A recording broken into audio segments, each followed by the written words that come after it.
Tentukan tegangan puntir maksimal pada poros jika memiliki diameter 60 mm dengan modulus geser 75 GPa.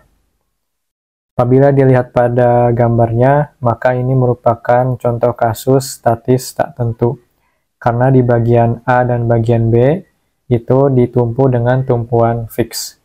Oleh karena itu, persoalan ini tidak dapat diselesaikan jika hanya menggunakan persamaan kesetimbangan saja, namun perlu pendekatan tambahan yaitu dari sisi angle of twist-nya atau sudut puntiran. Langkah pertama yang dilakukan adalah dengan membuat diagram benda bebasnya.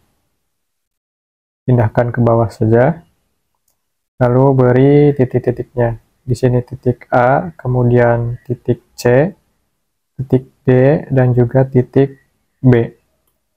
Masukkan pembebanan torsinya. Di titik C ada torsi searah jarum jam dengan besar 500 Nm. Kemudian di titik D juga ada torsi searah jarum jam dengan besar 200 Nm. Lalu di titik A dan titik B itu terjadi torsi tumpuannya ya, di mana di sini arahnya berlawanan jarum jam, kita sebut saja TA. Begitu juga di titik B, arahnya berlawanan arah jarum jam, disebut saja TB. Supaya tidak bingung, di sini titik A, titik C, titik D, dan juga titik B. Kemudian untuk menentukan tegangan puntir, maka yang dicari adalah torsi internalnya, sehingga perlu dipotong di beberapa bagian. Akan dipotong di 3 bagian, yaitu potongan AC, potongan CD, dan juga potongan BD. Terus di sini ya, potongan AC, kemudian mungkin di sebelah sini potongan CD, dan juga terakhir barangkali di sini yaitu potongan BD. Di copy saja gambarnya.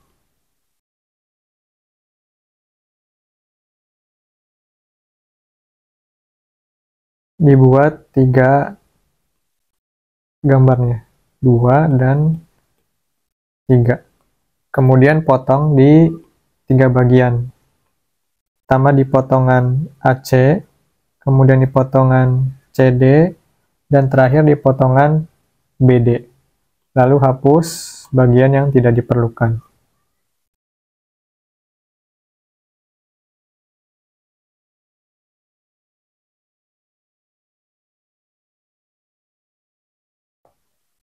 Kemudian coba posisikan di tempatnya masing-masing.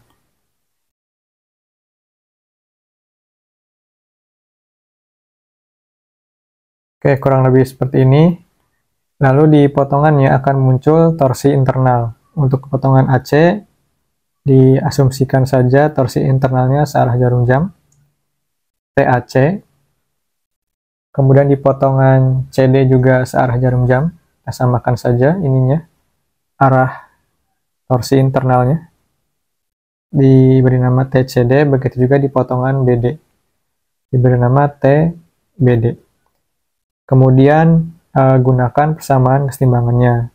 Apabila di sini merupakan sumbu X ya, maka bisa digunakan sigma MX sama dengan 0, yaitu TA dikurangi TAC sama dengan 0, maka TAC itu sama dengan TA.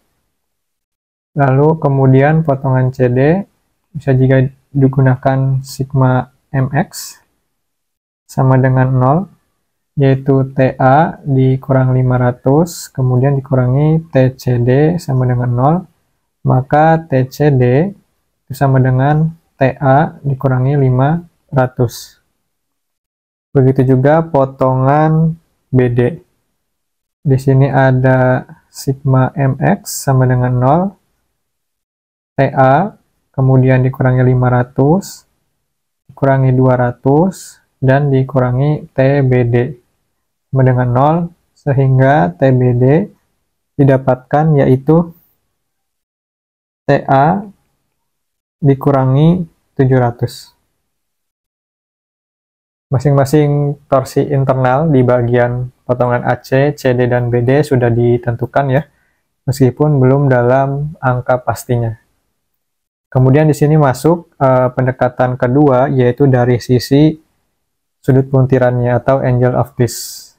Kita coba hemat tempatnya, mungkin di sini kita butuh hasilnya saja. Begitu juga di potongan CD, lalu di potongan BD.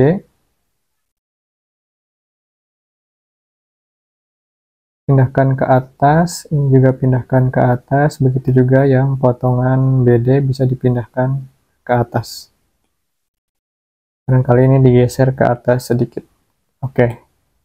Untuk pendekatan sudut puntirannya bisa diperhatikan di sini bahwa pada tumpuan A maupun tumpuan B itu merupakan tumpuan fix sehingga tidak bisa bergeser kemanapun. Konsekuensinya berarti sudut puntiran pada titik A maupun titik B itu sama dengan 0. Maka bisa ditulis di sini P ya, atau sudut puntiran, katakanlah dari titik A terhadap titik B itu sama dengan 0. Kemudian karena di sini terjadi dua pembebanan torsi, maka dihitung per segmen sudut puntirannya, lalu dijumlahkan.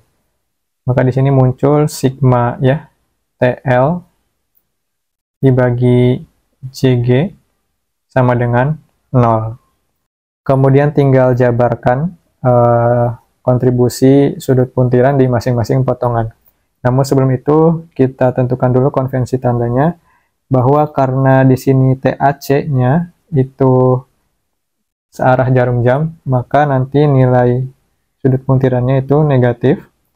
Begitu juga TCD, nilai sudut puntirannya negatif. Begitu juga TBD, karena searah jarum jam, maka nilai sudut puntirannya juga negatif. Maka di sini dituliskan negatif mulai dari potongan AC, yaitu TAC dikali LAC dibagi JG, kemudian dikurangi juga oleh TCD dikali LCD, kemudian dibagi oleh JG, lalu dikurangi lagi oleh TBD, kemudian dikali LBD, dan dibagi oleh JG, sama dengan 0. Kemudian substitusikan TAC, TCD, dan TBD dengan nilai dari hasil potongan AC ya, di sini TAC sama dengan TA, maupun TCD dan TBD. Sehingga didapatkan kurang lebih seperti ini. Negatif TA, langsung saja LAC-nya dimasukkan, yaitu 1. Kemudian dikurangi oleh TA, kurangi 500, dikali LCD-nya. LCD-nya adalah 1,5. Kemudian dikurangi TA ya, kurangi 700, dikali dengan LBD-nya. LBD-nya adalah 1 sama dengan 0. Kemudian di sini JG-nya masing-masing ruas dikalikan JG, maka JG-nya hilang. Lalu dioperasikan lebih lanjut, didapatkan negatif TA, kemudian dikurangi 1,5 TA tambah 750, dikurangi TA tambah 700 sama dengan 0.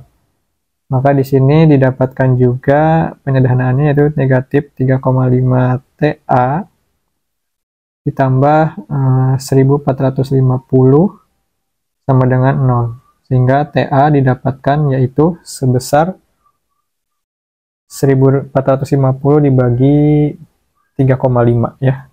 Hasilnya adalah 414,3 Newton meter. Kemudian nilai TA ini disubstitusikan ke masing-masing potongan. Di sini didapatkan TAC sama dengan TA, maka 414,3 Newton meter. Kemudian TCD yaitu 414,3 kurangi 500, hasilnya adalah negatif 85,7 Newton meter. Lalu TBD didapatkan 414,3 dikurangi 700, yaitu negatif 285,7 Newton meter. Maka di sini kalau yang dicarinya adalah tegangan puntir maksimal, diambillah tegangan atau torsi internal yang paling besar, yaitu TAC 414,3 Newton meter.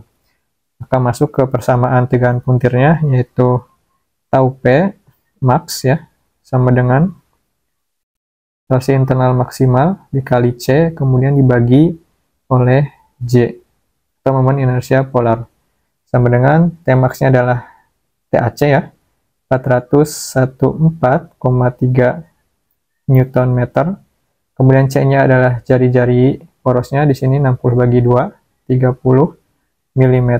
Kemudian dibagi momen inersia polarnya, yaitu I per 2 ya, I per 2 dikali C pangkat 4.